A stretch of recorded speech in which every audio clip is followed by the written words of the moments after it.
দুই তালা থেকে তিন তলায় উঠতে তাদের 36টা বছর লাগছে ভাই। এরা 36 বছর পরে এসে একটা কাপ পাইছে ভাই। সেই কাপ নিয়ে যে ফালাফালি শুরু করছে ভাই, এদের হিসাব করতে হবে কত বছর পর পর ওরা একটা কাপ পায়।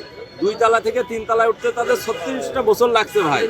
হ্যাঁ, আর ব্রাজিলে প্লেয়ারের আতুর ঘর। নির্মাণের নাম্বার 1 শাহ সিমেন্ট। মেসি অবসরে যাওয়ার পর তাদের প্লেয়ারের সংখ্যা কই ভাই? তারা এক মেসি নিয়ে আছে। আর আমাদের দেখেন আতুর ঘর, একটার পর একটা প্লেয়ার জন্ম নিচ্ছে।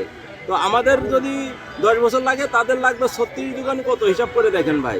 নাইলে তারা 4 তলায় উঠতে পারবে না। কিন্তু কিছু আর্জেন্টিনার সাপোর্ট আছে, মুখ জোর করে তারা বিশ্বকাপ আবার ঘরে তুলতে চায়। আসলে ভাই ওই দিন নাই এখন, ঠিক আছে? এখন কাপ নিতে হলে মাঠে আসেন।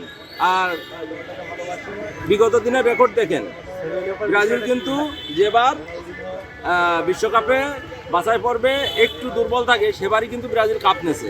কিন্তু যেবার গ্রুপ চ্যাম্পিয়ন হয়ে গেছে, সেবার হয়তো একটু পাঁচিকে আমরা কাপ পাই নাই। কিন্তু যতবার আমরা মানে খুব স্লো লেভেলে উঠছি, ততবারই কাপ পেয়েছি। তো আমরা আশাবাদী এবারের কাপ আমাদের যাবে।